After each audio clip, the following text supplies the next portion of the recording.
Welcome back to Truth Quest. My name is Aaron Moriarity. I will be your host, and we're going on a quest for truth together. And today, friends, we are awaiting our special guest, Mr. Brooks Agnew. Hello, Oceans in Space. Welcome to the program. Yes. We're here waiting on our guest. He should be chiming in any moment now. I called him about 15 minutes ago. Hello, Aaron. There's my boy. That's pretty cool. Hey, I think I got a picture of your hand here, AJ. Let me know if this is a picture of your hand. Let's see here. Share screen. Oops, I guess I have to open it first.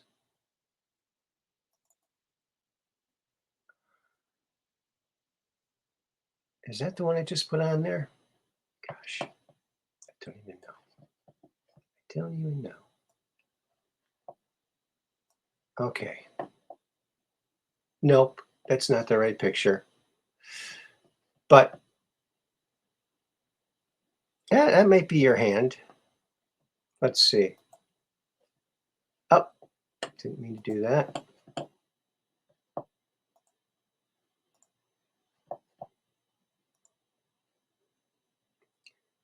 There she is. Emery.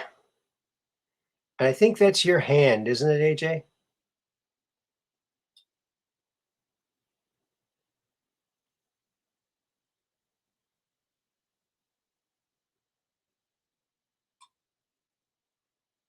Oh, really, Dark Brain? That's interesting. Oh, I did not hear about that. You know, I just found out about Brooks myself. My friend Andrew Brashago told me he'd be a good guest. So that's why I called him. And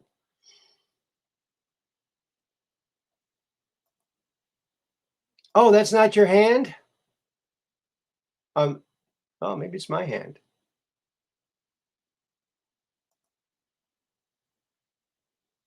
Yeah, isn't she pretty? Yeah, she's a pretty baby. I'm blessed now with 3 grandchildren, 2 granddaughters from my son and 1 grandson from my daughter. Funny how that works. What's up with Andy B? He's doing good. He is doing good. Hello, Heidi Pop from Los Angeles. Welcome to the program. Good to see you here.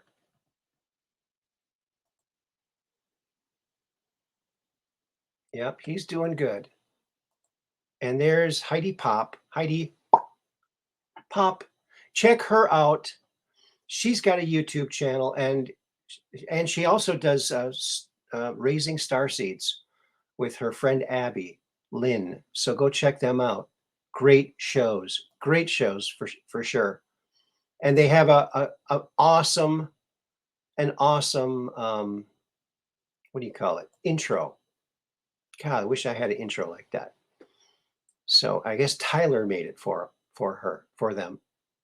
So go check out Raising Star Seeds. We're waiting on our guest Brooks Agnew, and let's see here.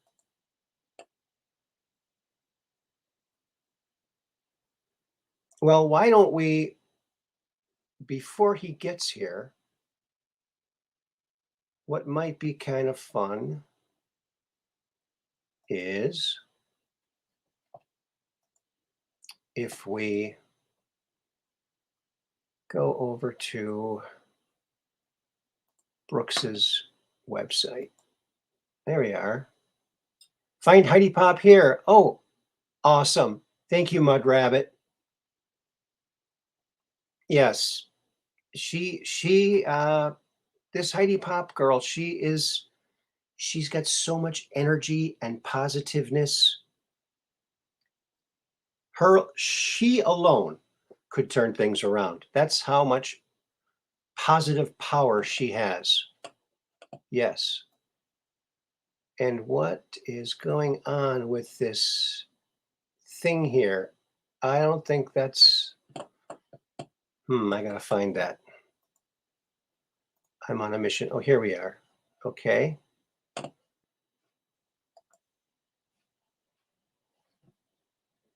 There he is, Brooks Agnew.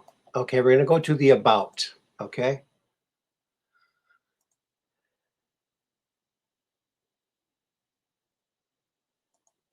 Hi, I'm Brooks Agnew. I'm not Brooks Agnew, if that's who he is.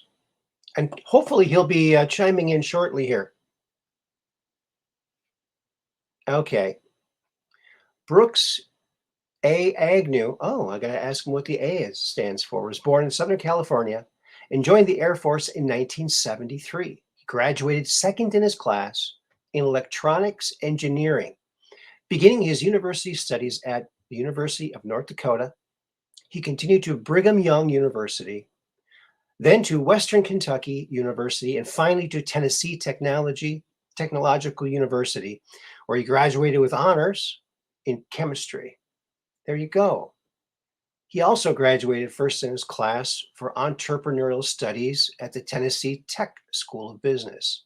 He completed his master's degree in quality statistics and a PhD, a FUD, wow, in physics through online universities. His professional career includes more than 25 years in the manufacturing industry as an automotive platform launch engineer and quality engineer. He was a consultant to Tier 1 and Tier 2 suppliers to Toyota, GM, Chrysler, and Nissan. He is a Six Sigma Master Black Belt. Whoa, don't mess with that guy. With more than 500 million in completed projects, and continues to consult with many of America's largest corporations. He served as an adjunct professor of mathematics at Gaston College in North Carolina. He holds 4 patents, trade secrets, and proprietary knowledge in numerous industries, including chemistry, chemical engineering, subspace communications, electronic vehicle technology, and architecture. He has 11 books in print with 7 bestsellers. He is an internationally acclaimed public speaker and has been the host of X Squared Radio for 15 years.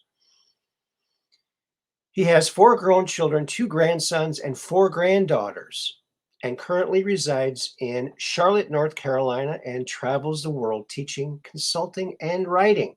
Wow, that is a lot.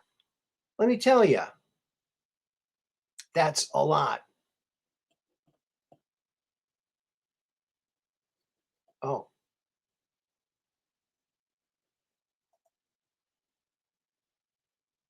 hey, it's Star. It's Star. He looks kind of familiar. It's a different name, but it looks kind of familiar.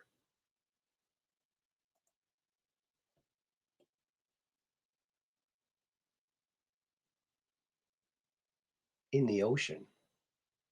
There's a lot of stuff in the ocean. I've been to the ocean a few times, and there's lots of stuff in the ocean for sure. Try and find something in the ocean. Oh, you mean with Google Maps? That's a great way to do it. Let's see here.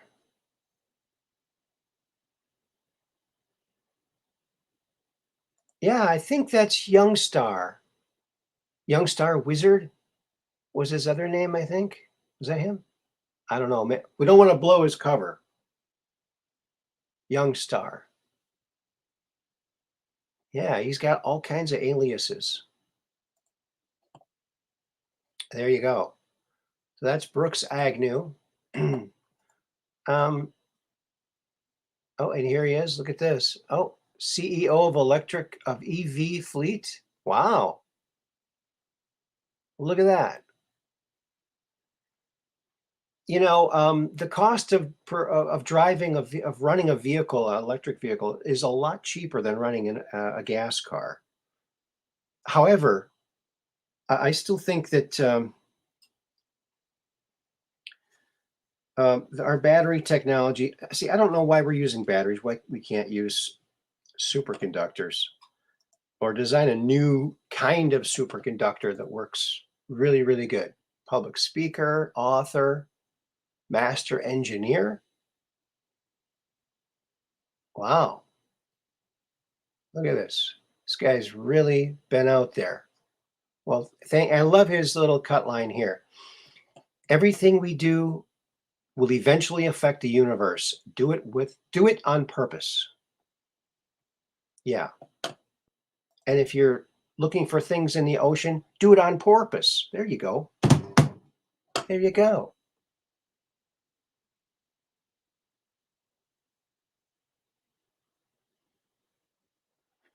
Yeah, Mud Rabbit's got it. Oh, Brooks was on a mission to find something? Okay. Maybe that's why he's late. I'm going to try calling him again. Where's my phone? I'm going to try calling him and see if he. I I contacted him three different ways: email, Facebook, and phone. We'll try the phone again.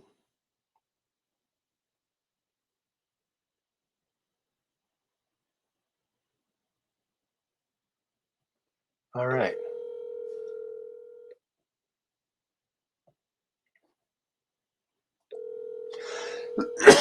Bless me.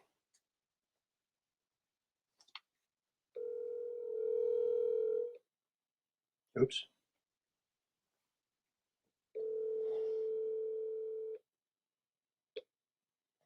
You almost reached Brooks Agnew, but figured on a robot, leave a message, and I'll call you right back. Thanks. At the tone, please record your message. When you have finished recording, you may hang up or press 1 for more options. Hi, Brooks. I'm still not a robot, and just waiting for you to join the stream. I sent you a link on your email and in your Facebook page. I'll talk to you soon. This is Aaron Moriarty from Truth Quest. I'll talk to you soon. Bye-bye. Boy, I'm going to need to get some water.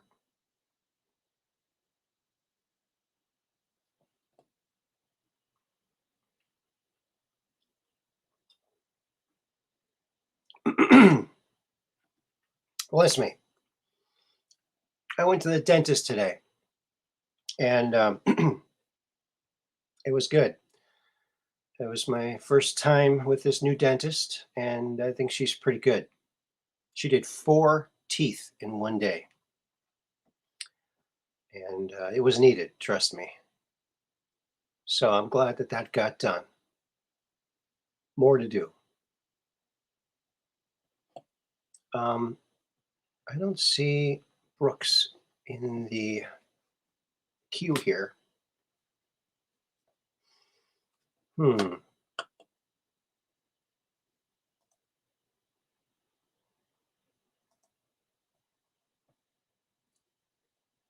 Uh-oh. There it is. Oh. Oh, look at that. Oh, look, I'm discovering new things. How do you, oh, that's kind of nice.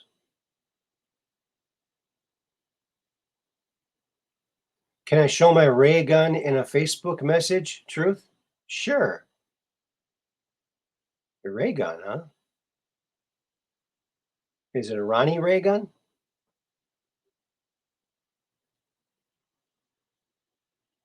I'm not trolling, by the way. I'm just being silly. Okay.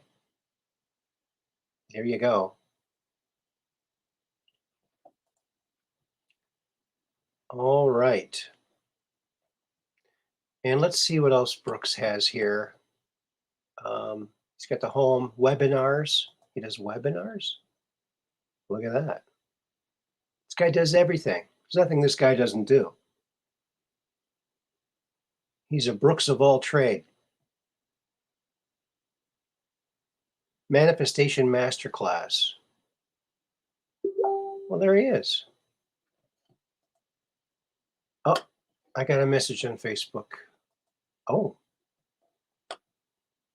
Oh, look at that. Okay. Do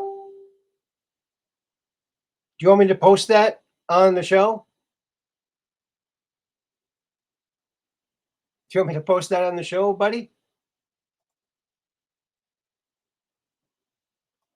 All right. So, yeah, what kind of is that like a super soaker or something? Or what is that?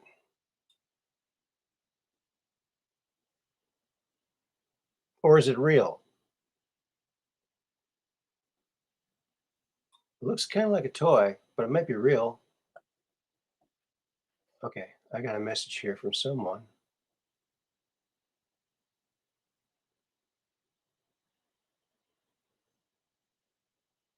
Okay, ray gun.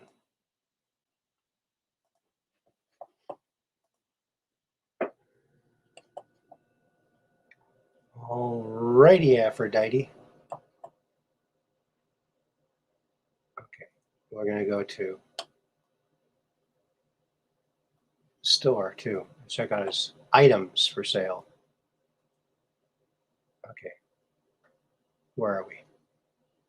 Here we are.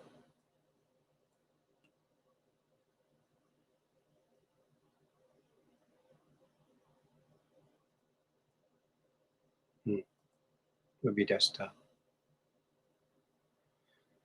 And oh boy. So, do you all have any questions for Brooks when he comes on? I hope he comes on. I hope he's okay. Maybe he fell ill.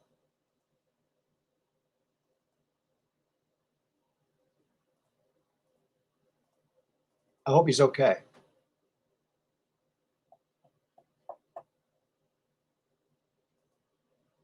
All right.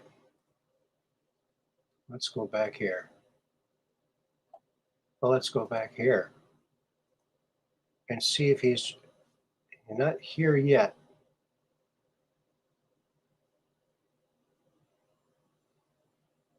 Hello, Jacob Waters, Susan Danielle. Hello, Susan. Welcome to the program. And Jacob Waters. Aw, shucks. Now I owe you money. Boompa. There you go. Yeah, Nerfs are cool. You know what? I know the guy who took over the invention company that developed the Nerf football. And they patented this manufacturing technique to make the Nerf football, which of course started the whole Nerf line, right? So, okay. Okay, now we're gonna share that hey, it's Star's gun. All right. It looks like a fun gun. And he looks like he's ready for some serious fun with the gun, right? Look at that. Now, does that shoot the little balls or does it shoot the darts?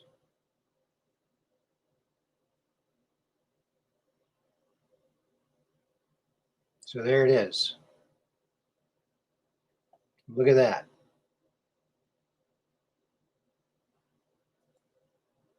All right. Okay. Well, I guess I should have called him yesterday.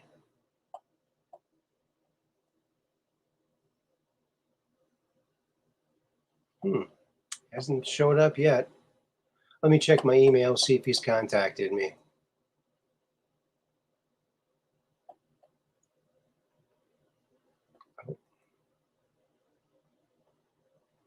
Nope. Not a pinata. Well, he's a pretty busy guy. Maybe he forgot. I'm just a little guy, you know? Maybe he forgot. Could be. It's a mystery now. I don't want to call him again. I've already called him twice tonight. Left 2 messages. You know what I'm saying?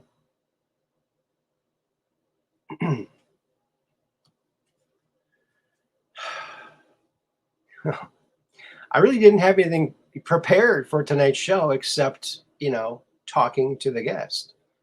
So this is, I guess, challenging my oops.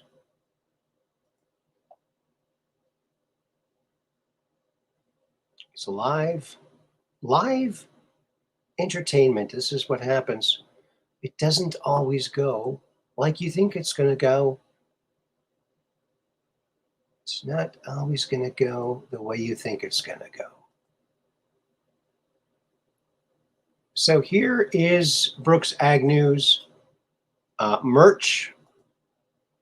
So if you want to help Brooks out, get yourself a mug, a shirt, or a hat, and learn more about therapeutics.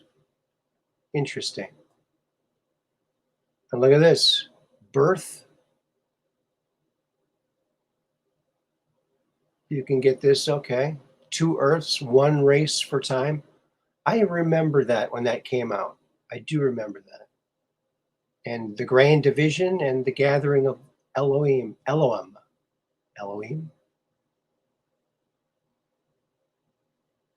Asteroid Mining, The Future of Energy by Brooks Agnew. I got to ask him what the A stands for. And Remembering the Future, great title. Alienated Nation, I'd say that's apropos.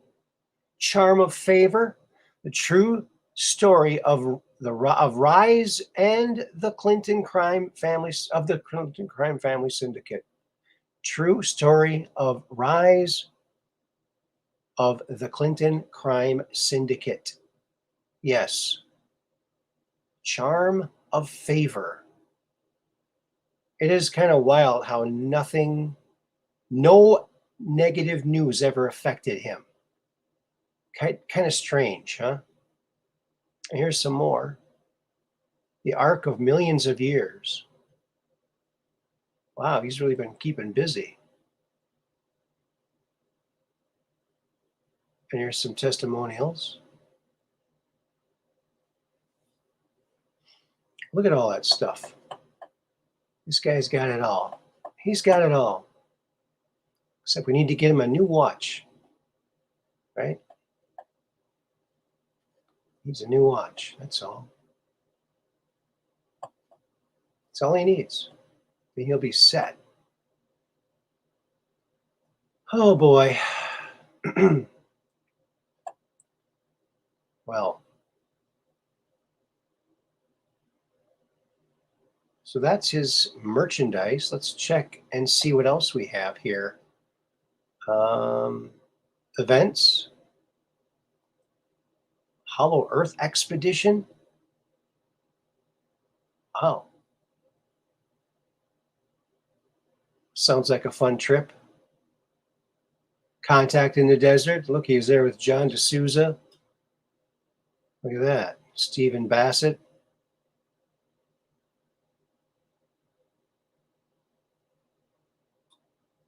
How do you like that? Oops.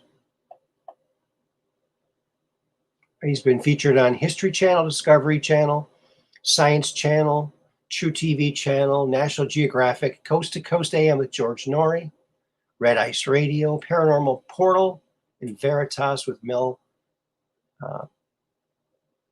Fabregas. Fabregas? However you say that. Oh, and look at all these other ones. Too many to list. Freedom Slips, Quantum Connection, Nexus Magazine. Look at that. Boy. I got to catch up with this guy.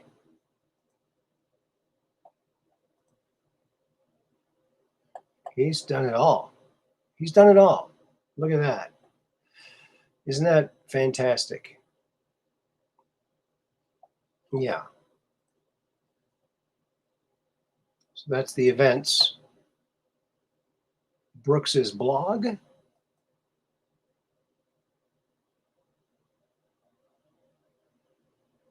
The blog. Everything we do will eventually affect the universe. Do it on purpose.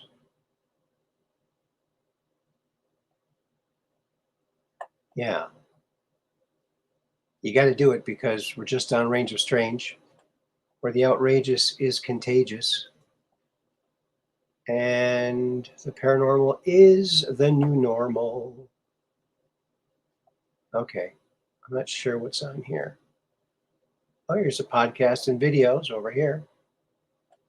Are we seeing that same thing? Okay. We are. All right. A True Story of Earth. Earth Trilogy.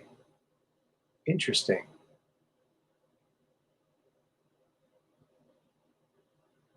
All right. And yeah.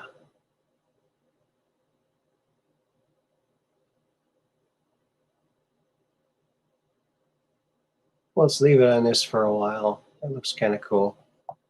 Let's go check out the chat here. Let's see.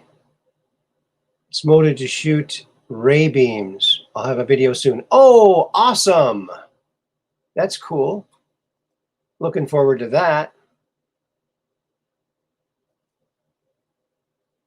Yeah. I really apologize, friends, that he's not here yet. Um, Maybe if I text him. Think I can figure out how to text?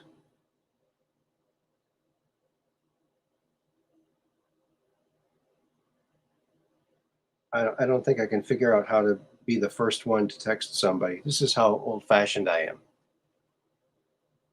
Yeah, I hope he didn't forget too. Although I probably should have called him. You know, I haven't called him till today. Yeah.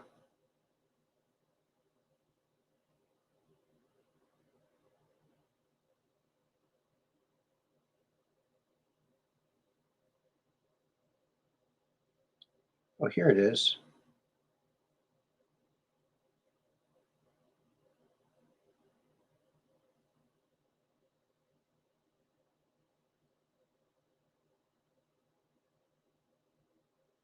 We are live.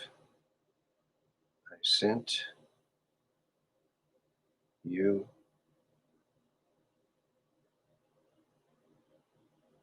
an email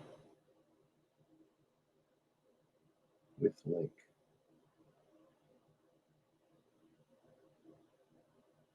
I don't know how to do it on the phone. I really just don't know how to do much on my phone. Hey, Zoso Dude. Hey, Artist61.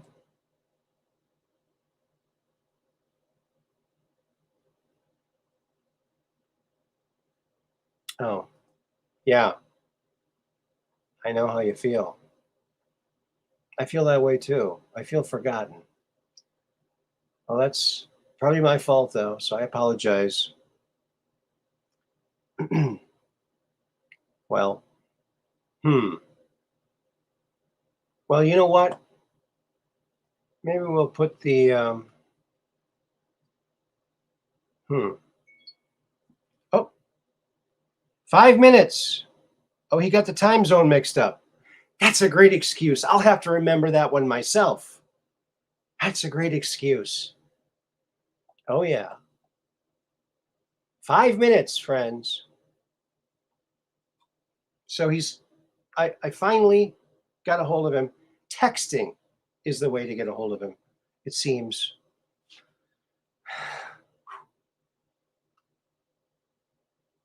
Well, I'm going to get a, I'm going to get another little warm up of coffee, okay? All right, so I'll put that full screen for a while.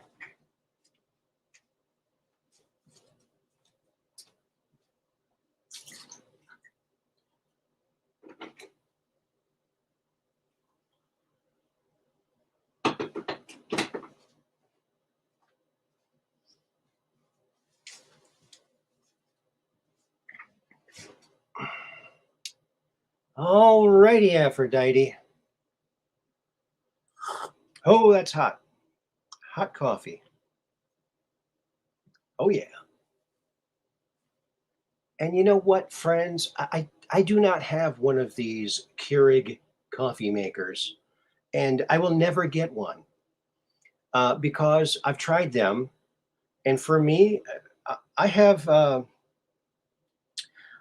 have like really hypersonic um, taste buds or something, but I can taste the plastic because those little containers with the coffee, the machine shoots super hot coffee water in that plastic.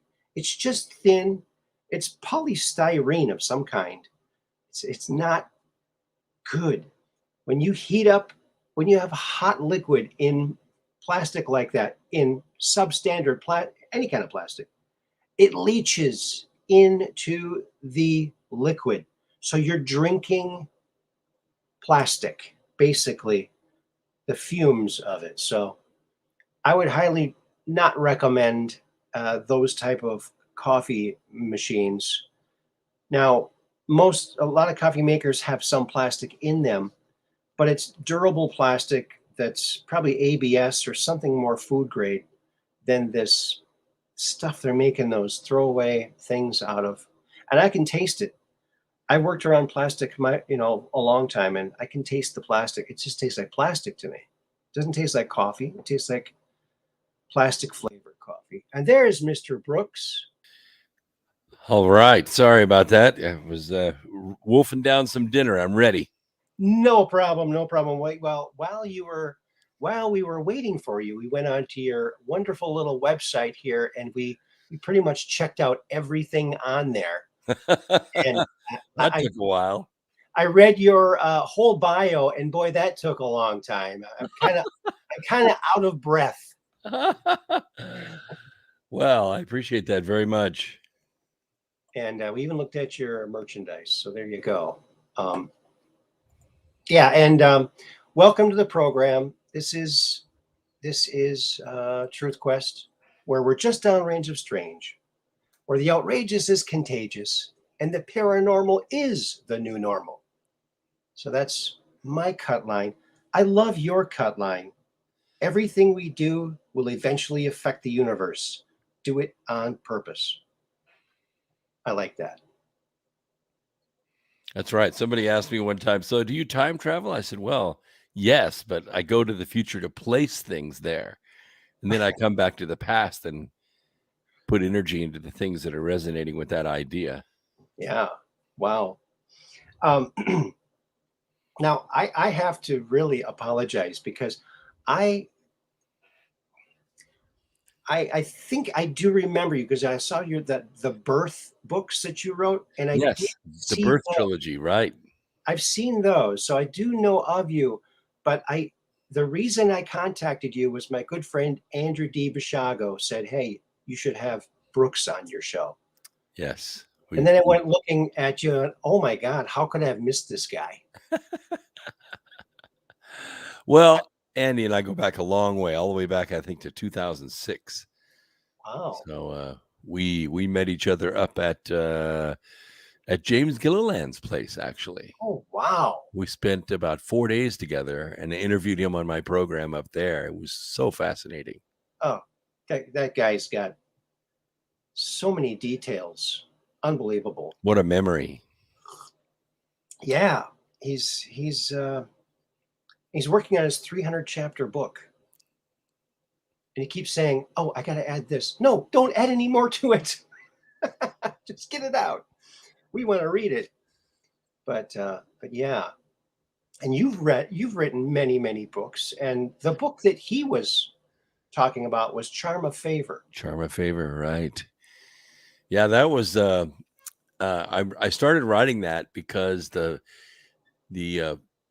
people that had read the birth trilogy, they didn't want to stop. They wanted to keep going, and the third volume has such a beautiful ending. I just didn't want to, take a series and try to ruin it. So I wrote a prequel, and I was going through all of, and I like to include a lot of real current events in my books.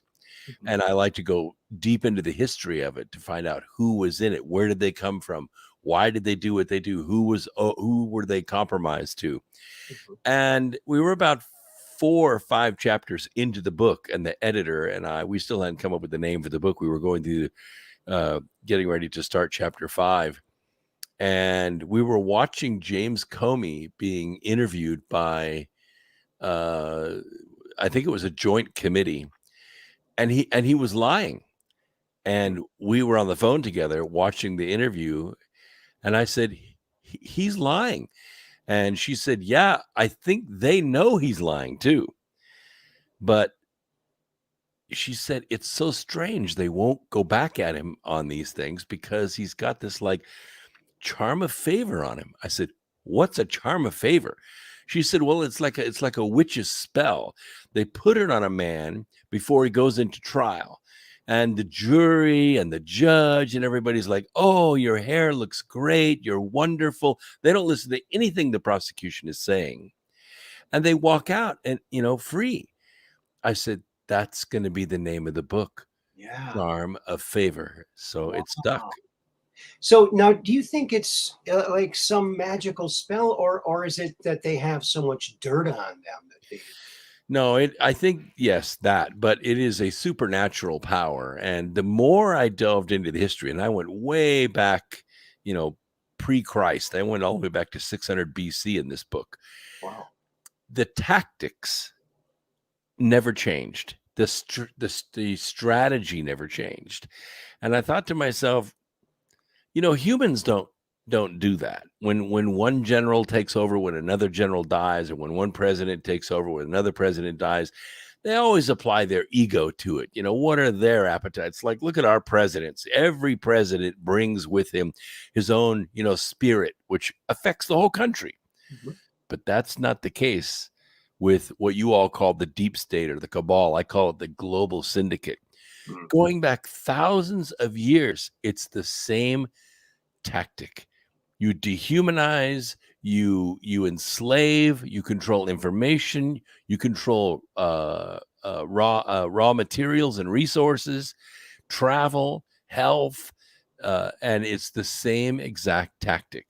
So I thought to myself, this has got to be one or two or maybe three like immortals. And so the only immortals that I could draw on were the Nephilim. At one time, there were about 200 of them. They can be killed, but they do live, virtually forever compared to humans, 30, 40,000 years. But we're down to 2 or 3 of them. And they're the ones that are in like Cheyenne Mountain and Antarctica and, someplace, deep in the ground. And they have supernatural powers. They can actually, they can answer prayers. They can give blessings. They can give out curses. And the generals, the officers, the presidents, the prime ministers that make these covenants to these angels, they can't give up. They can't go back on it. It's that or die. And it's incredible how long they live, given the fact that they're packing so much evil around inside of them. But we do witness it consume them. They don't age well at all. No. They turn into, like, I don't know, corpses, like walking corpses. Look at Clinton. Look at look what happened to Daddy Bush at the end. I mean, he was just drooling down the side of his face. It wore him out, all that evil in him. Yeah. Oh my goodness. When you say angels, you're probably talking about angels of darkness. Yes. As far as those people are Yeah, concerned. these are angel class beings, and they're very powerful. Um, that is so amazing. So yeah, because remember when Clinton was running, Bill Clinton was running, and he was called, like, he was Teflon. Nothing they said bad about him would ever affect him. And they were. I mean, look at Yeah. Congressman Dornan was, entering things in the congressional record during the campaign Yeah. that would have ended anybody, but Right. it just rolled right off of him. That charm of favor was unbelievable. Kind of like Hunter Biden's laptop, wouldn't you say? Yeah, that is unfortunately, at least with the Clintons, he controlled an entire state. So once he figured out the CIA was running a drug and weapons operation out of his state, he seized upon it. Yeah. He siphoned money off of it. Of course, this is huge amounts of cash, millions and millions of dollars a week. And he couldn't put it in the bank. I mean, you couldn't run a campaign on it. What he did do is, and I include this in the book, the infamous Manila envelope operation. Mm. He took cash and stuffed it into Manila envelopes and mailed it to the superdelegates. He bought the superdelegates of the Democrat Party. Mm. Yes. Wow. Wow. You know, I stood in line before Clinton was elected to meet him, and he signed his name twice on a T-shirt that, I don't really value anymore. I might actually give it to Andrew. I told him I'd give it to him. He wants it. Interesting. But yeah, it's quite something. Well, the one thing we have a weakness for in this country, and I guess we do in any republic, is you have a weakness for charismatics. When Roosevelt was elected, he was the governor of New York. He was flamboyant, and he controlled the press with an iron fist. And when Hoover, who was just an engineer trying to get the corruption out of government, everybody was on the take in the 20s, everybody. And of course, the economy was just blowing and going. Common people were margining stock and becoming basically millionaires in a few months. And there was no end to it, just no end to it. And the Democrats knew the only way to take over the country and do what they wanted to do, which was to plunge us into war again, was to get rid of Hoover. They wanted to make sure he was a one-term president. So they crashed the market. They crashed the stock market. Wow. And it wasn't quite enough. After Roosevelt was elected and he came in 1933, they also crashed the bond market. And that almost destroyed the whole world's finances. It gave Hoover a chance to put his fascist government into place. Hoover was an enormous fascist. He loved fascism. He was best pen pals with Mussolini. He knew the whole system. So when he began to put what I call the agency government together, he created these agencies out of whole cloth, and he basically enslaved the middle class. The middle class was completely wiped out. All their real estate, all their jobs, all their savings, everything was taken from them. They couldn't even own gold. And Roosevelt then built in what today is now, after 89 years, has become what we know as the deep state. 655 agencies, departments, bureaus, and administrations. They write all of our laws. They assess all of our taxes.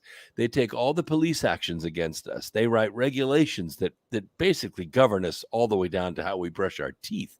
Mhm. And yet we have zero representation in that government. And that is tyranny. That's the purest form of tyranny there ever was. And can we end any of those agencies? Oh, Trump tried, but we have an agency that just names monuments. That's all they do. And they have about 8,000 people in this agency and their staff. And they average about $100,000 a year. And we don't even know their names. I got an idea. A new agency. The anti-agency agency, their job is to eliminate existing agencies. Well, we have such a thing. It's called the Convention of States. I wrote a book about it called Oh, there you go. Alienated Nation. Yes, yes. And right now, I think we have 24 states. We need 10 more. And we have, I think, 18 or 19 that it has made it through one part of the House. It needs to go through the Senate in those states. Mm. But once we get to 34, the states can do something that was put into the Constitution right at the end of the 1787 convention. They were getting ready to launch a republic with a very powerful central government, and they realized even then we could be creating a government that can't be stopped. I mean, they could rule over the people. So they put in the Constitution, which is not very large as constitutions go, a in case of emergency break glass clause called Article 5. Mhm. It isn't really detailed, but what it does, it gives the states, 34 states or 2/3 of the states, the ability to come together and call their own convention. No Congress, Mm. no Senate can stop it. Once the states call the convention, they can then amend the Constitution. And we have 4 amendments that we have pretty much agreed on out of all the delegates that we have. And I've been in it since 2012. So it's a long time. I'm one of the old hands at this. These 4 amendments have about 67% support among the people of these states. And it will change everything. And they're simple. Like the first one, the most popular one, is to impose term limits upon the Congress and the Senate. Mhm. Now, there's a little bit of disagreement, but there's a lot of agreement. Some of the disagreement has to do with 2-year terms for Congress. I don't know if you've ever been to Washington, but I've been a lot, and I've tried to do a lot of things with Congress. As soon as they get elected, the very first thing they do the next day after they say, I do, or so help me God, is they start fundraising for the next election because it's Right. just a few months away. Yeah. Now, you can't do that in Congress. That's forbidden in the Constitution. So there are 3 buildings across the street, sort of like low, medium, and high, depends on the quality. But the Rayburn building is a buzz with congressmen dialing for dollars all day long, every day, unless they have to go vote. Then they run across the street, vote, and go right back to raising money. Wow. All that ends if A, we go to term limits and limit them to a certain number of terms. And I think B, extend their term to 4 years. Mix it up, make it odd years if you want to, so it's not the same as the president, but limit them to 3 terms, 12 years, and you're out. No more Feinsteins, no more Pelosi's, no more, John Conyers. That dynasty goes away. Constantly, it's changed up. Mhm. That takes all the money out of politics because you only have to run 2 times. Yeah. You don't have to run 19 times like some congressmen do. The second one is to repeal the 16th Amendment, to take away the federal government's power to tax income, common income, and go to one of 2 things. And there's different factions for different groups. One is a national sales tax, which the Constitution allows, and the other one is a flat tax. However, the flat tax is still based on income, so I don't like it. I like the national sales tax because then the federal government has no business knowing how much you earn. Right. You don't waive your 5th Amendment every April 15th when you sign that document incriminating yourself. They don't care. How much you make, I don't care. But when you spend the money, that's when you pay the tax. And the one thing we know about rich people, they spend way more than poor people. Yes. The other thing that would happen is you get 2 windfalls from this. Number one, we have about 32 million people in this country that don't have bank accounts. They live their whole life on cash. They get their VA check, they cash it. They wash dishes, they work for cash. Mhm. They don't use banks. We don't know how much they make, but we do know they spend money. So they would end up paying a tax. The second group are tourists. Any given day of the week, our country is filled with tourists, and they pay zero taxes in this country. Wow. But they would pay the federal tax because it would be a federal sales tax. So there'd be a huge windfall of money that would come into the federal government. The other windfall would be us. We get anywhere from 10 to 38% of our income back in our pockets That would be good. to spend any way we want. That'd be great. And the third one is, and this is kind of complex, it's sort of, it's got broad support, but there's a lot of debate in it, and that's to revise the Commerce Clause. The Commerce Clause is what allows the agencies their federal power. That's why, for instance, the CDC could shut the whole damn country down with the exception of South Dakota because they have federal authority. The EPA, the DOT, the ATF, all that federal authority goes away when you refine the Commerce Clause. And the fourth one is almost as important as the other three put together. And here's why. When the country was first founded, we had a process for making a law. Congress debated and wrote the bill. It was then sent to the Senate. The Senate then revised it, edited it, debated it, amended it, and then sent it to the president for signature. One bill, one law. But that's not the way we do it now. The way we do it now, globalist think tanks write the bill, and it's thousands of pages long with hundreds and hundreds and hundreds of laws in it. When it's sent to Congress, they don't even get a chance to read it. Right. They vote along party lines, and off it goes to the Senate. The Senate makes a few edits, if they even get a chance to read it. Off it goes to the president, and it gets the rubber stamp. The Fourth Amendment is to give the president back his executive power by establishing line item veto.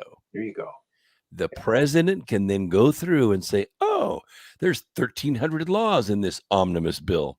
Mm-hmm. Nope, nope, nope, nope. And he can cut out all those porky, stinky, dark room deals out of the deal.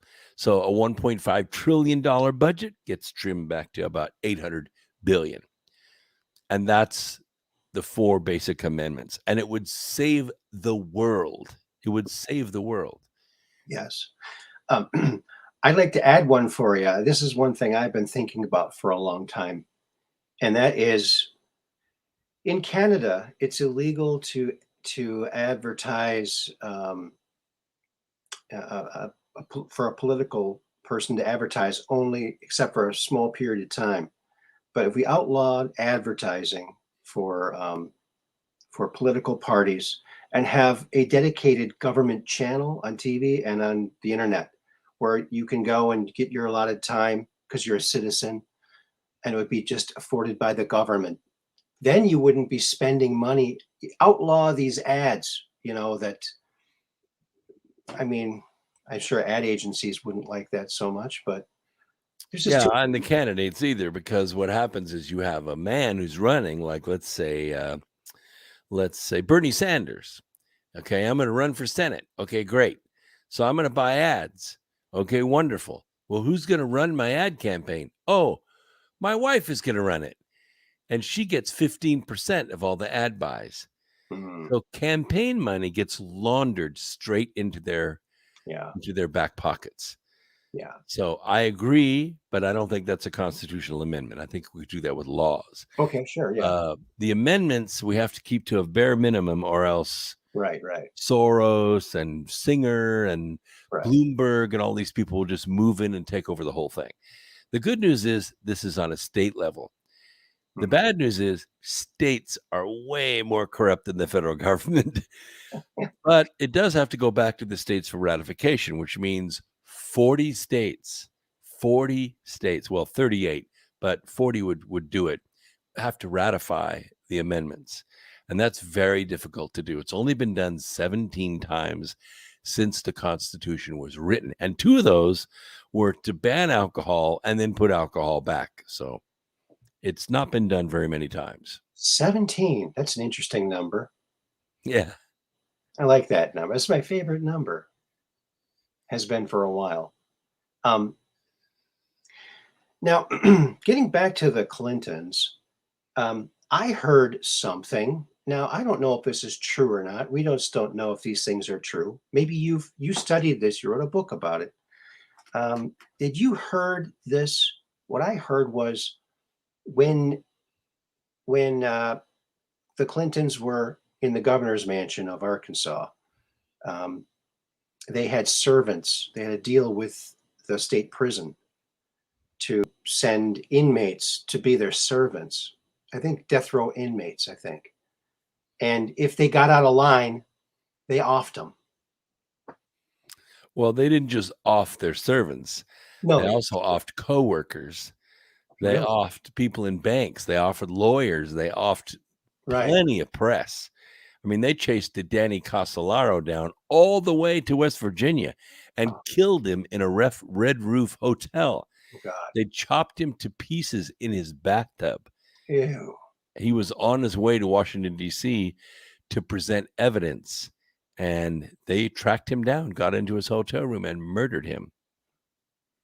Now, they also have, 13 dead bodyguards. I mean, that's some kind of record. I mean, they must It be is. pretty proud of themselves. And a lot of them committed suicide, whatever. Well, yeah, like Vince Foster. Vince Foster shot himself twice in the back of the head. That takes skill. With two different calibers of gun, by the way. Yeah, well, he's got two hands. And I also heard that he was removed from his car and put in the woods. That's why he didn't have any blood in him. All the blood was in the car, and they cleaned the car out. Yeah. And they didn't really know this because the photograph that was taken in Marcy Park was faxed to the coroner. And the coroner said, oh, he committed suicide, one gunshot. But it was really grainy. That photograph was actually found. The original photograph was found in a box in the basement. And it was very clear picture. It showed 2 bullet holes. Wow. You know, I really think we need the chronovisor because, you could set everything straight, Maybe. Andy and I have had long conversations about this. The issue is that when you view the future and then you come back to the past, which is the present, and you alter things so that future doesn't take place, you choose another future, everything else goes into motion. And this has been done for a long time since the mid 60s. Mm-hmm. The trouble is when you create these eddy currents, these circles in the future, the possibilities get smaller and smaller and smaller and smaller. And finally, that's why Q always wrote, nothing can stop what is coming. Right. Because they've changed and murdered and stolen and bribed everybody they can. Mm-hmm. And the end is unavoidable now. Right. What I meant by the chronovisor is to go back in time at the scene of the crime to see. Oh, yeah. Okay. I mean, that would revolutionize. It would really revolutionize our justice system because you say, okay, Mr. Clinton or Mrs. Clinton, do you want to plead guilty to the charges? Because we're going to look at the chronovisor, just to warn you. Yeah, it's an interesting concept, the past. I think the past is kind of effervescent, really, because we reflect on it all the time. And as we reflect on it, the effects of the past can be altered just a little bit. I mean, who gets to write history, really? The winners, right, Aaron? I mean, the winners write history. Unless the chronovisor is employed and they can rewrite it the right way. Checked by the chronovisor. Yep. It's like having a crash camera. Yeah. I mean, rewind. I mean, I've always thought, for years I've thought this, they got all these satellite cameras filming everything constantly, right? So when the First National Bank gets robbed at 3 p.m, why can't they rewind those tapes? Oh, there's the white van. Okay, it's going over here. Oh, that's exactly what they do. When they're like in London, when they have a bomb go off, They go to the scene of the bomb and they check every single person that has come within 24 hours, and they follow them all the way back to their apartment. Okay, That's good. why an arrest is within hours. If something happens in London, there's an arrest within hours. But obviously, evil people are in control of the law in this world, because there wouldn't be any wrongdoing if good people were utilizing this technology to find the real criminals. Well, yes, but society goes through a cycle. I talk about it in my book, Remembering the Future. And the cycle is we go through mercy, peace, justice, war. Mercy, peace, justice, war. Round and round and round. What happens is, let's just start at the mercy part. We've had some terrible cataclysm or an end of a war, and somebody hollers mercy, and the world goes into mercy. We rebuild, we sweep up the streets, we bury the dead, and then we have a period of peace. Mhm. And during this period of peace, there's very little conflict. However, there's always this percentage of any society that not only refuses to obey the law, they are aroused by violating the law. They love to steal. They love to commit rape. They love to hurt other people, kill other people. They get off on it. They're like demons. And what happens is we put a justice system in place to handle that. We call it the police. But when it becomes evident that the Justice Department becomes divided, like some people get justice and other people don't. Laws are written for these people, but not those people. Then it gets to a certain point, and the people then call for war. And war tears everything apart, tries to kill all the evil people until somebody hollers mercy again. And we're in that process. But I say war is actually justice denied. If our justice system worked, there wouldn't be 290 dead people following the Clintons around. Right, They would have been out of power a long, long time ago. right. And John Brennan and Barack Obama and, oh, for Christ's sake, Joe Biden, who was president of Ukraine for almost 8 years.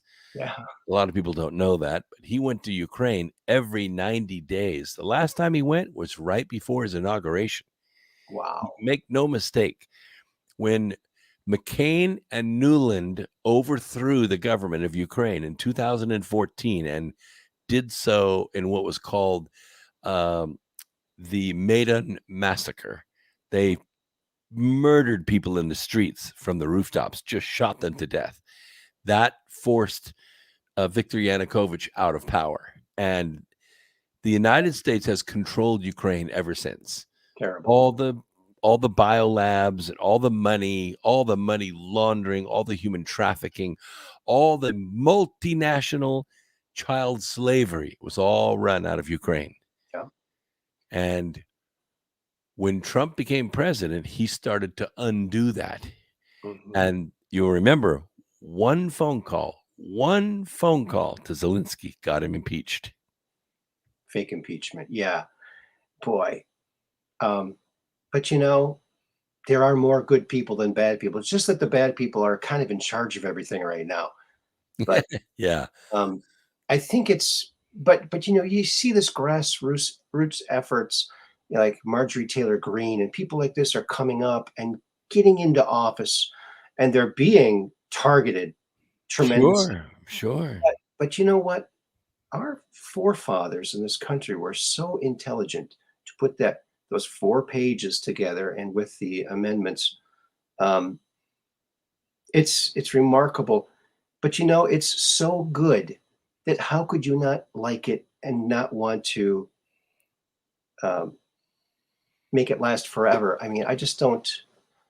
Well, because the global syndicate ruled the world for thousands of years, with usually one guy and his wooden ships ruled the entire world. And it was that way up until 1776. Yeah. And starting that day, like starting the day after that declaration was made until now, the global syndicate's been trying to destroy America because they need their world back. And once they get it, freedom and liberty will disappear from Earth forever. Now, why haven't we farmed out this kind of a constitution to other countries and let it foster in other places? How come that has not happened? Yeah, well, we tried that. I mean, the Marshall Plan, the the Monroe Doctrine was let's export, democracy in our republic, and unfortunately, we overturned 76 sovereign countries, 76 sovereign countries by force. We assassinated their presidents. We took over their banks. We sunk them in untenable debt to try to force them to do it. And it doesn't work. The best way to do it, and we're witnessing it right now on our southern border, is to inspire them with what we have here, and then they will try to change their own country. That's why when one of the beautiful things about President Donald Trump is everywhere he went, whether it was Saudi Arabia or Italy or Poland or whatever, he said, make Poland first, Yeah. make Italy first, make Brazil first, make Yes. South Africa first. Yes. He's inspiring. He's inspiring to everybody. He knows how to inspire people. And look at Kim Jong-un. He said, look, where you're shooting these rockets off, you could have huge hotels. You got China to the north, you got South Korea and Japan. This could be a Mecca. And he's like, whoa. He really, that's, I think, his biggest talent is inspiring others and infusing that He inspiration. made the choice pretty clear to him. Look, in this hand, we have a smoldering Northern Korea, everybody dead. In this one, we have Kim Jong-un, one of the richest billionaires in the world. Yeah, with high rises. Mm-hmm. And probably a Trump Tower eventually. Yeah. It's it's so funny because I never liked Donald Trump. Maybe because of the way he's portrayed in the media, but after he was president and I saw what he was doing, I was just an instant fan. Well, you look at a guy that can change skylines, Mhm. and he battled everybody. He battled the banks, he battled corrupt contractors, he battled, ghettos in New York, and he won. The mob. But when he sat down, and I watched him for at least 25 years, when he sat down to answer questions, and it didn't matter if it was Rona Barrett or Oprah Winfrey, it didn't matter who it was. They always asked him, "Why don't you run for president?" Mhm. And he would say, "That's too mean. I don't really like the. I mean, if it had to save the country, I would do it. But I don't think I would." But then he would talk about his presidential philosophy. Mhm. And amazingly, it hasn't changed at all in 25 years. He had 25 years to refine his presidential plan, and he put it into motion within hours of Yeah. saying, "So help me God." Yeah, he was making amazing things happen. It was just fantastic to watch, and so inspiring to other up and coming politicians too. He showed everybody how to do it. Well, the beauty about him is he wasn't a politician. He was a Right, businessman. right. And, I went to Trump Tower during transition because I was there to discuss the future of energy with them. And I made it as far as Steve Bannon's secretary, and I laid out some plans for fuel, not for nuclear. I do have a degree in nuclear chemistry, but that wasn't what I was talking to them about. They Mhm. were going to use Rick Perry for that, and that's fine. I wanted to talk to them about fuel because we had a bad problem with ethanol and with biodiesel and a lot of other things that we could have fixed. Mhm. It was a madhouse, Aaron. It was upside down. There was press like 5 feet behind me, cameras just clicking away, click, click, click. It was like it was a feeding frenzy. So I made it, as far as I could make it, and I tried to impress upon them what needed to be done, starting with the EPA and going through the DOT, and it was was a lot of work to do, a lot of work to do. But K Street is basically condos for lobbyists in Washington. And by the third year of the Trump presidency, there were for rent signs everywhere on that street. Good, The lobbyists were just out of business. good. They just had no place to work in Washington. And that's why things got done, probably because they were gone. Oh, yeah. You know, I I mean, remember. not all lobbyists are bad, because I have friends that are lobbyists, and their job is to educate congressmen on stuff they don't know anything about, like asphalt or electric vehicles or whatever. Mhm. But like the president of, I was the CEO, but the president of my company, we invited a lobbyist to come in, a professional lobbyist, because we couldn't afford one all of ourselves. And he said, well, here's what you got to do. You have to write a check to your senator, and that will get you the time to sit down with them and work your way into the Department of Energy and do that's the other thing. And the president of my company said, well, I don't know if I should be mad that we have to do this, buy access, or if I should be mad that it'll probably work. Yeah, right. You know, here's another idea. I don't know how feasible this is. Maybe it isn't, but what if you made giving money to politicians illegal and give politicians blue money? Like if you're working for the government, you get blue money and you can't take any of that green money because it won't work for you. I don't know if that would work or not. Something Well, needs. I don't know. It's not campaign donations that make these guys rich. It's the money laundering schemes and the insider trading. They should outlaw anyone in public office, state or federal, from owning individual stocks. Yeah. They you can should. own like a mutual fund or something like that, or a pension fund, fine. But trading in individual stocks, nah, that's a path for corruption. But Congress is never going to end that. That's Pelosi and Feinstein, and that's their piggy bank. Then there's a couple other ways to launder money. For instance, let's suppose you never even wrote a pamphlet in your life, but you get a ghostwriter that wrote a book, is going to put your name and picture on it, and then you're going to publish it, and nobody's going to buy it, but some foreign Chinese person can slide in there and buy $2 million worth of the books. Right. So you put the money in your pocket. Boom, you have a New York Times bestseller. No one's ever read it. Wow. He can't even quote a line out of it. Doesn't know anything about the book. Wow. But he puts $1.5 million in his pocket in 6 weeks. Congratulations, Bernie Sanders. You just wrote a book. Yeah. Wow. You mentioned Pelosi. A friend of mine, Red Pill 78, reported that there is some stock watchers that watch Pelosi in particular, and they follow what she does, and it's like they're blowing everyone else away because they're just doing what she does. Precisely. Zach is a good man, and there's a really good example there. He's a good friend, and I've met him a lot of places, and I've been on his program. He's been on mine. He's just a great, great guy. Yes. And he did, I think, probably better than most of us about walking the line with YouTube and just not doing what he's not supposed to do. And he was very clean. He didn't do any profanity. He always had good content. He had the sauce. Yep. And they just ended him. Just 220,000 subscribers, and they were legit. And they ended him overnight. 270,000. He got like the last 50,000 in like the last week. Yeah. He was growing fast. Yeah. And it was a Hunter Biden laptop story that got him kicked off. Yep. But yeah, he is a trooper.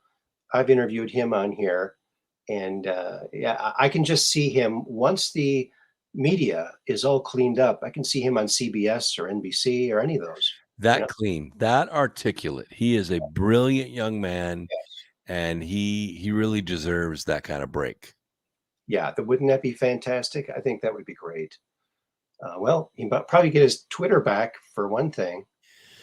Yeah, that's kind of interesting story, isn't it? Twitter is, Twitter, it really sold for about 30 cents on the dollar, even at 54 something a share. They tried to sell Twitter a number of years back and nobody bid on it. Who would want it? It was a losing business proposition. Right. And actually, without government subsidy, especially on bandwidth, Twitter couldn't exist. They don't sell anything. Well, they do have ads, but the new owner, Elon Musk, he doesn't like the ad-based revenue, Mhm. and I don't blame him. Uh, and I don't really care one way or the other as long as it's fair. Like Mhm. I bought, I don't know, $30,000 worth of ads on Twitter, but they didn't go anywhere. Nobody saw them. Oh, I paid for them. I recorded them and posted them, Oh but my. none of my subscribers ever saw an ad. Two things about Twitter need to happen immediately. First, end the bots. Yeah. You got 4 followers and you don't post anything except you clone a single post that comes out of Brussels, you're Mhm. gone. Yeah. The second thing is stop the shadow banning. Yeah. If I have 10,000 followers and I write a tweet, by God, 10,000 people should see that tweet. Yeah. Simple as that. Let the market take its shape after that. Well, it's funny to see what's happening now when they know he's coming in. Now, all these blue check marks are losing hundreds of thousands of followers, supposedly bots, and then normal people who lost people are gaining people. Like, you know, I got 200 followers in a week. I haven't had a follower in 3 years. I wow, haven't had a new follower in 3 years. I wow, lost 3,300 followers in 4 days. wow. Legit followers in 4 days during the purge. And Yeah, of course, I've been in Twitter jail a bunch of times, mostly for posting medical misinformation. medical information is what I call it. Hello, Bruce and Hart, and hello everyone in the chat. Um, yeah, wow, yeah, and Elon, he broke the 40-mile limit that electric cars had for 100 years.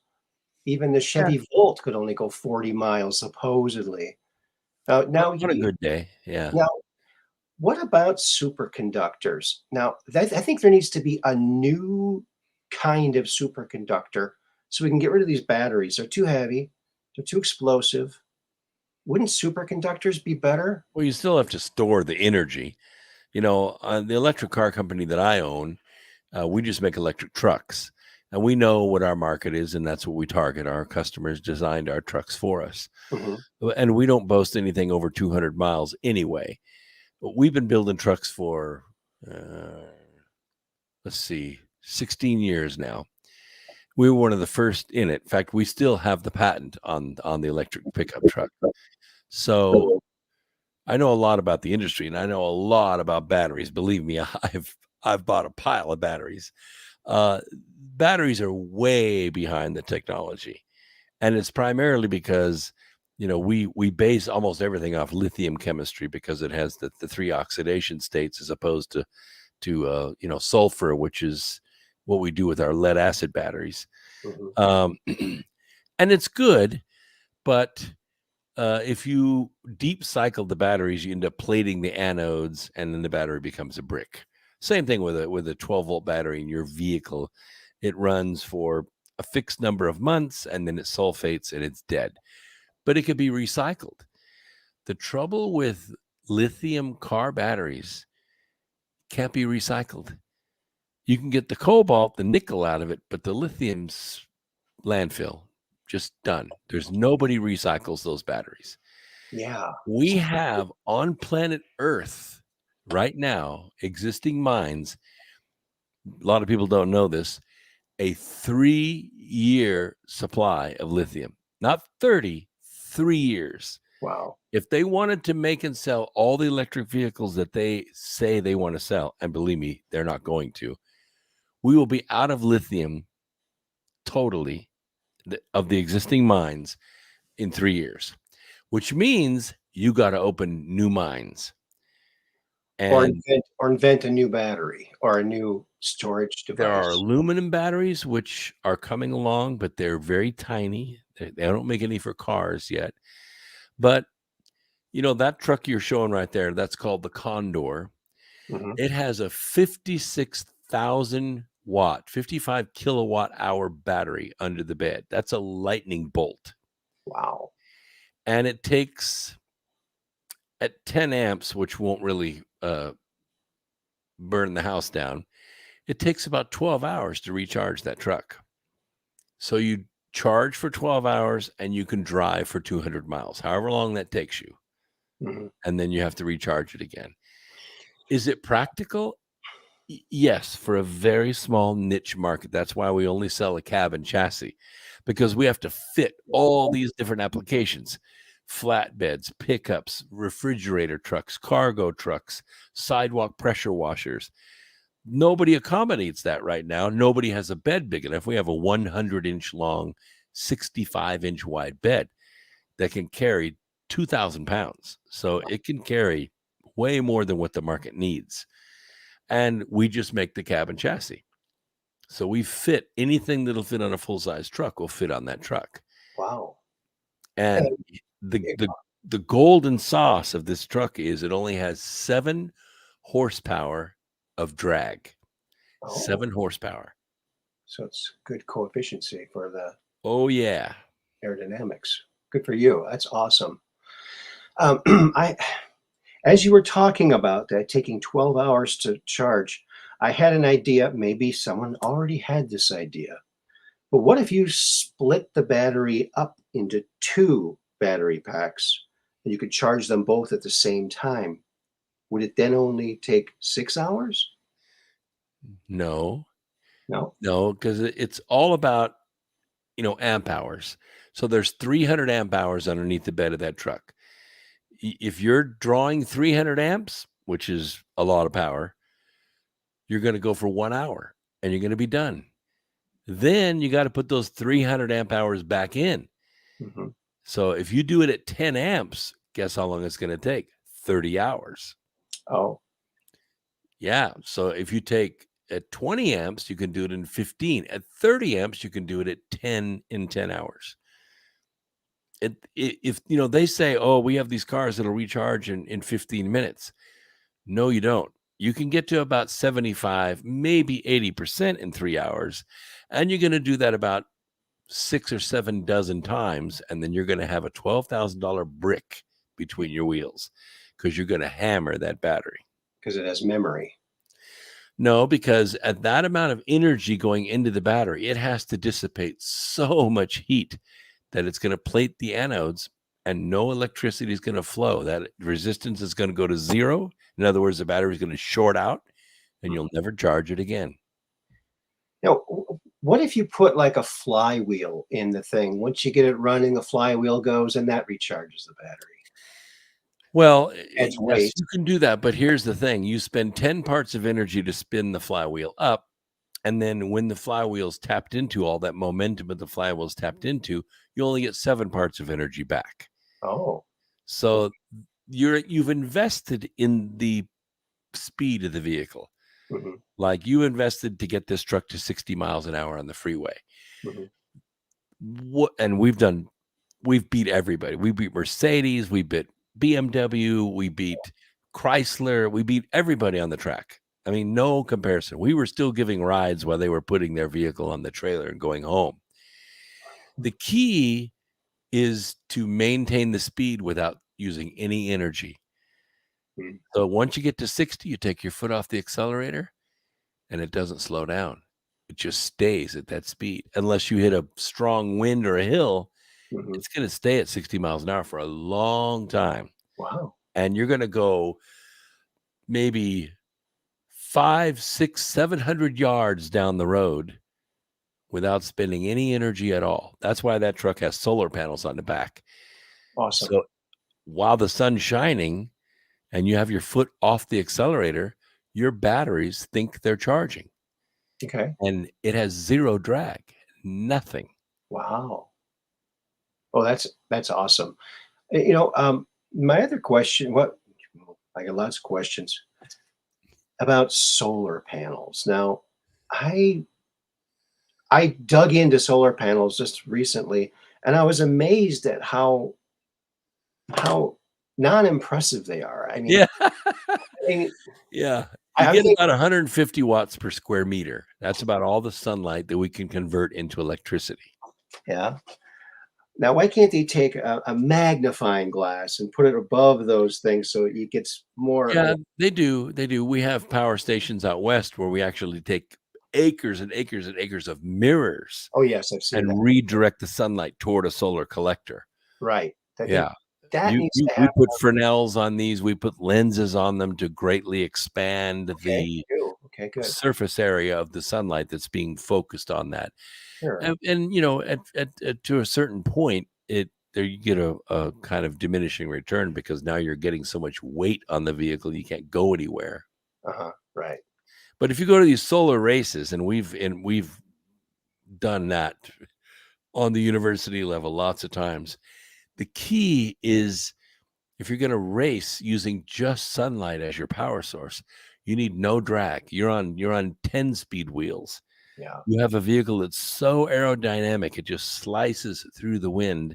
Hmm. It has maybe 36-inch tall tires that have 60 pounds of air in them, and you have no road drag at all.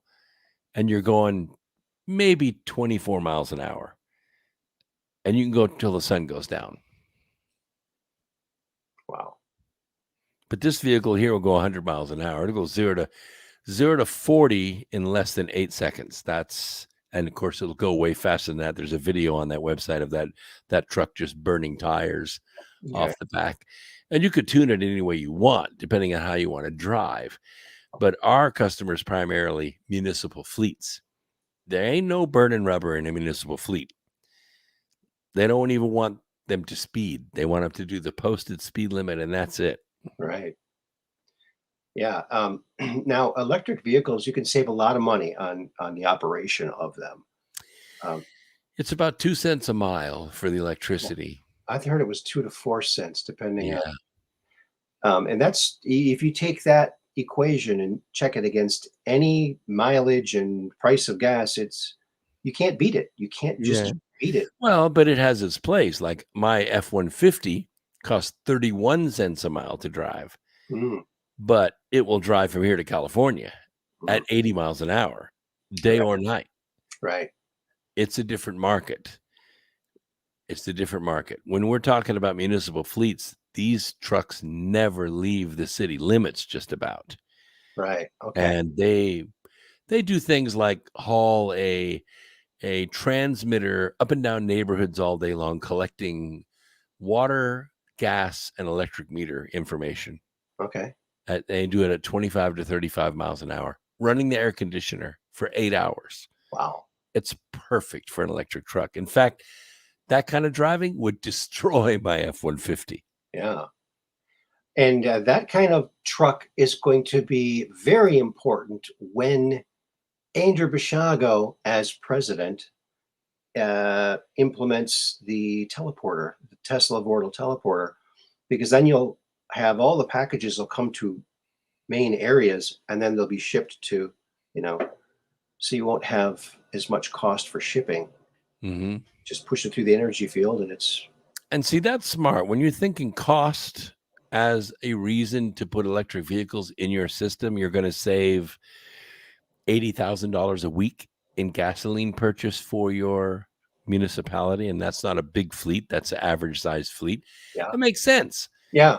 But to say you're going to keep oceans from rising by driving an electric truck, You, you're you just, know, you know what, Brooke? you've drunk the Kool-Aid. I live out here in Door County, and there's this crazy vehicle that they use in the summertime, and it's this pedal vehicle where, like, I don't know, 15 people get on it or 14 people, and they're pedaling and they're drinking and they're going from bar to bar, but it's all pedal powered. It's so cool, and everyone's having a great time. Yeah. They're getting some exercise, they're having fun. They're not using any gas or electricity. But And you don't have to worry about getting a DUI. Yeah, I get it. right. That's Yeah, I mean, all these electric vehicles, I mean, the minute you park them, you should be able to push a button and a windmill pops up and all the solar panels fly out. So you can like take advantage of the wind while it's parked there. I don't know. Yeah. well, we've looked at all the possibilities. We know what people are willing to pay for a truck, Hmm. and we actually really haven't found anyone willing to buy them. We can lease them all day long. It's like a subscription. You get a new truck every year, you pay the same amount every month. Sure. It's great for cities because they don't get any tax rebates anyway, Right. but they save, $50,000 a day in gasoline. Wow. That just seems like it would be too very, very good. I mean, for these, like you said, for these towns that are strapped. I Oh, mean, yeah. the more money they save, the more they can skim, right? Well, yeah, and it's when it comes to overhead, operating a fleet in a city, Yeah. or let's say you have an auto zone, and you have a delivery truck that takes parts up to what 6 or 7 miles. That's about your limit for an auto zone, and you're making that trip 6, 7, 8, 12, 15 times a day. Mhm. That will kill a small pickup truck. Just kill it. And you can't even buy you haven't been able to buy a small truck in the US since 2011. Yeah. You can, so what they're doing now is they're using Priuses, and they just take out the back seat, and they have like a basket that goes where the back seat area was, and Mhm. that's where they carry parts to Okay. people who order them. Different job shops and Sure. places like that order things from AutoZone. But even the Prius can't beat a Condor for delivery. Wow. Abby asked, "What about running on water? The running water idea." It was just an idea. Well, I heard that the Navy had patented that and they released the patent apparently for a Well, they did. And the Navy's been using, and the Air Force has been using water injection in diesel engines for, well, since 1942. wow. It does work, but you got to have your regular fuel to get the engine hot, get it up to temperature, and then you do the water injection, and you get, 1,000 to 1 when the water comes apart inside the engine. Wow. But it's still an internal combustion engine, and even the ones that claim to run on hydrogen, or what we call boom gas, where we separate the water by splitting the oxygen and the hydrogen apart, Right. and then recombine them in the combustion chamber. The problem is you run out of physics, because the heat of enthalpy, which is the amount of energy it takes to put the hydrogen and the oxygen back together, is less than the energy it takes to take them apart. So, for instance, Stanley Meyer's car ran on water, Mhm. but it was loaded with batteries, and it would only run as long as the batteries could keep up with the electrolysis. After that, it would die. Okay. Well, that's interesting. That is interesting. Um, boy, people are into fitness, right? So I was thinking, maybe the seat of the car, you could take it out, bring it into your apartment, and work out on it and build up all this energy into the seat, and then bring it back to the car. Of course, that might not be. It's all about horsepower. Average person can generate, if he's really in shape Yeah. and has a good chain drive with a good ratio, can generate about 2.5 horsepower. Okay. So that's, roughly 2,200 watts, Okay. which is about what you get out of the wall socket. If you're thinking about it, 15 amps at 110 volts, 15 kilowatts. Um, if you pedaled for 10 hours straight, you might be able to get a full charge. Okay. Wow. Yeah. I'm a designer and inventor myself, and I proposed a line of exercise equipment to Nordic Track that would generate electricity. Nice. But they said no, they didn't want to do it. And then a year later, they went under. Well, I could see people exercising to power their TV. Exactly. Right. Yeah. Exactly. I think it would be a big thing. And I even had a jacuzzi, right, with like a bicycle. And as you're pedaling the bicycle in the jacuzzi, it jet shoots the jets out. Oh yeah, there Yeah, you go. that adds resistance too. Yeah, Yeah, those are actually jacuzzi motors are about a horsepower. yeah. I think that'd be cool. So you've been an engineer. Now I've worked with many engineers over the years. I worked at Hasbro, Tonka Toys, and a number of toy invention groups. And I always loved dealing with the engineers because you go to them with an idea and then they, okay, here's how it's done. Mm, And it's like magic. So, yeah. Yeah, lots of different kinds of engineers. I am what's called an advanced manufacturing engineer. So I now only work for the Fortune 100. I have for, I don't know, 8, 10 years. But before that, I worked for the plants themselves, for Toyota, for General Motors. And what we do is scale up the manufacturing processes. So what's developed in the lab, we then create the industrial process that makes that on a big scale. okay. Like I built the world's first dry process biodiesel plant to convert canola oil into diesel fuel. Wow. Oh, wasn't it soybean oil was the original idea that, Mr. Rudolph Diesel? Yeah, Yes, but soybeans is not the best per acreage to get oil. yeah. Really, canola is quite a bit, about 4 times as productive as soybeans are. And Plus with canola is not edible, so plus we with don't the care. soy, the car gets boobs.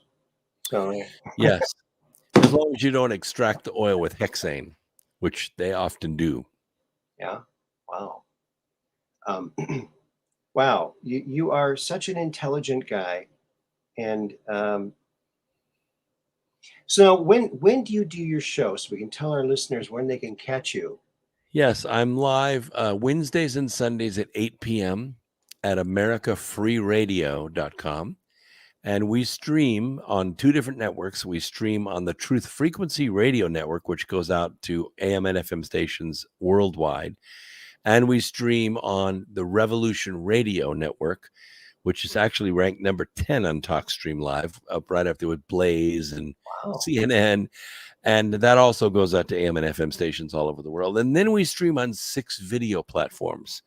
So we build the template on OBS. We send it out through Restream, and that goes out to Rumble and Rockfin and Twitter and Facebook and YouTube and all over the.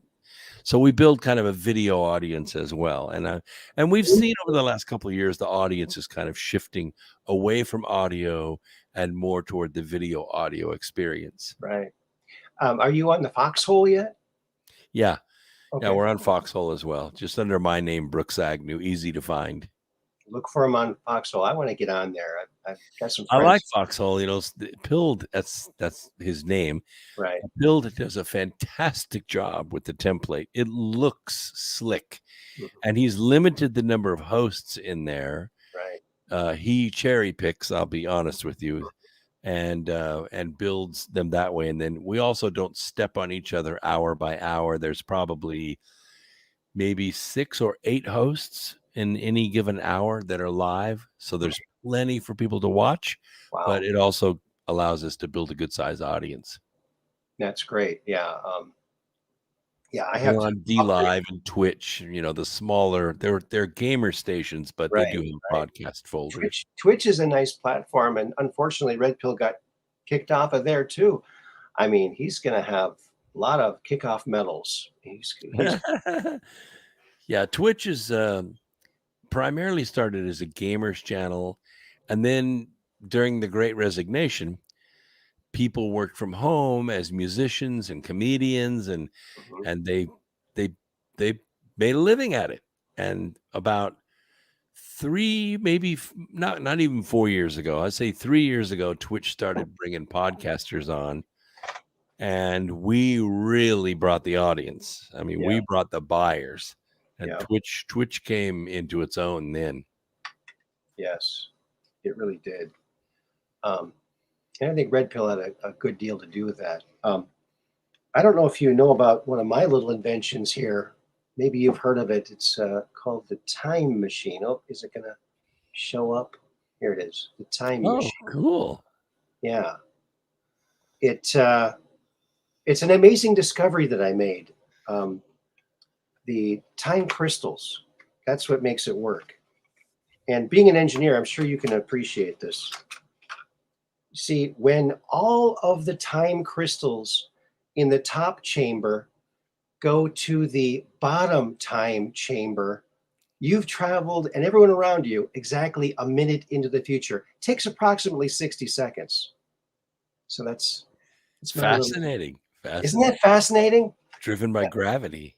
No, but I got to warn people too. You can't just keep going into the future, minute at a time. Enjoy your life. Don't spend that much time. You can't go back. It's only to the future. It's approximately There's an 60. interesting movie that not many people have seen, but it's so well acted, and the timing of this movie is just great. It was called About Time, Oh, okay. and it was about the patriarchs of a family. When they hit 21, they have the ability to time travel. Hmm. And the father teaches the son how to do it, how to concentrate on a time and place, go into a closet, clench your fists, and boom, you're in that time. Well, the boy has great fun with it until his dad finally dies of cancer. Of course, once a person dies, and you can't travel to their past anymore, you can see them one more time. And the other thing is that you can, of course, mess with your kids if you go back before the time your kid was born and change something, then your kid's not born. Wow. So there were ramifications. But the interesting lesson was at the end of the movie, he started living one day any way he wanted, crazy, and then going back in time and then living the day and do everything correct. Hmm. Like not, get practice at going through one day at a time.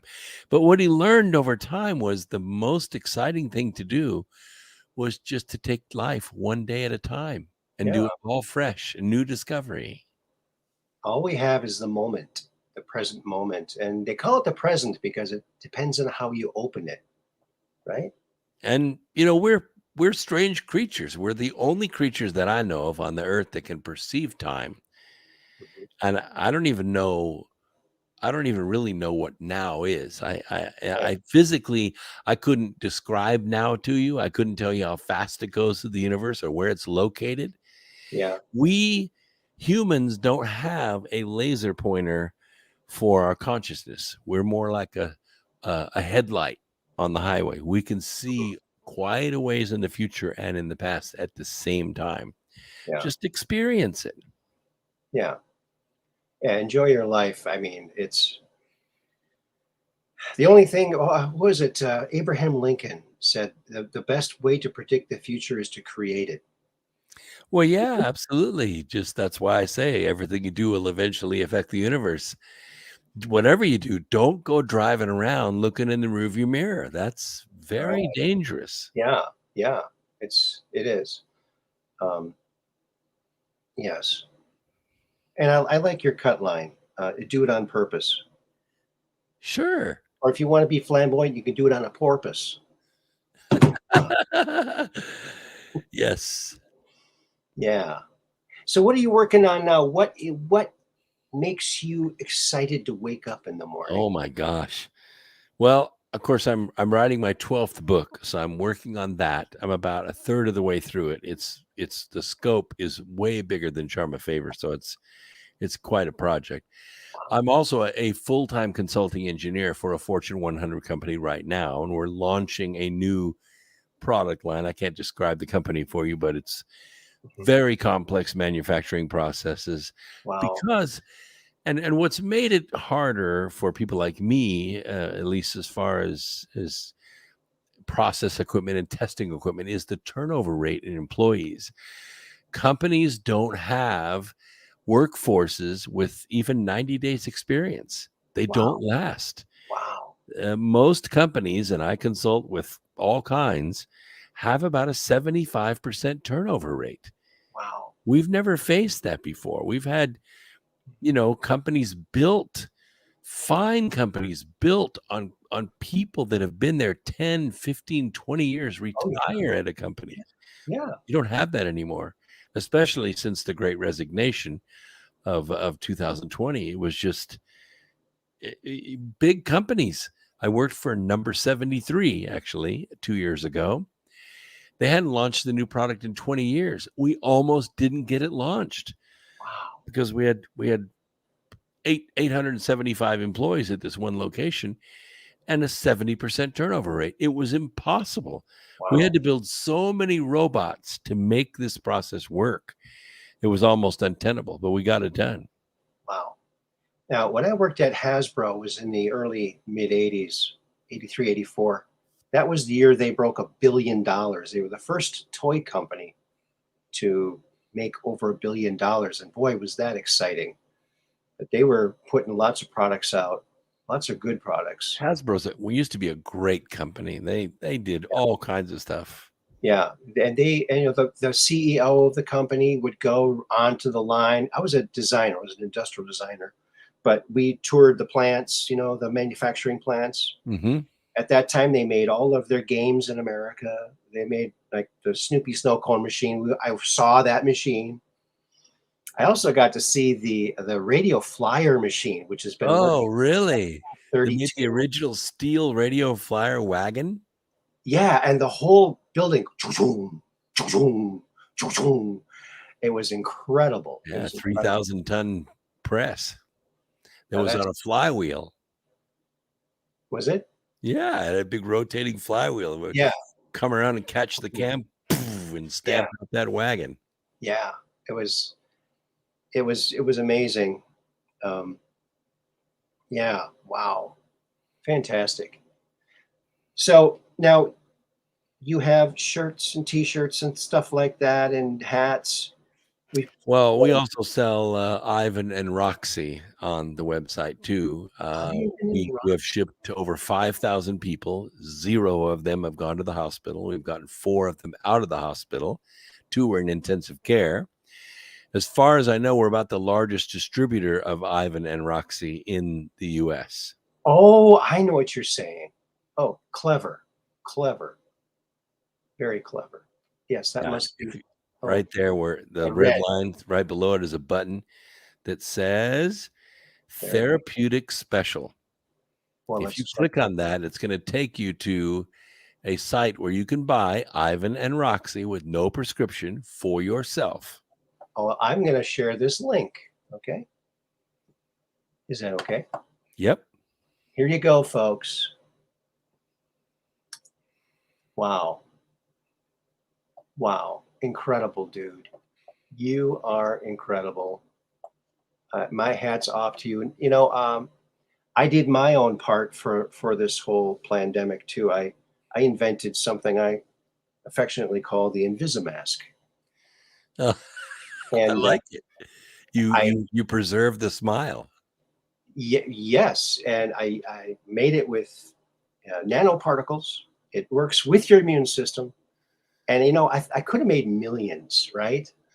But I decided, no, this is my gift to humanity. So I biolocated everyone's face and I teleported one to everyone's face. Everyone's got one.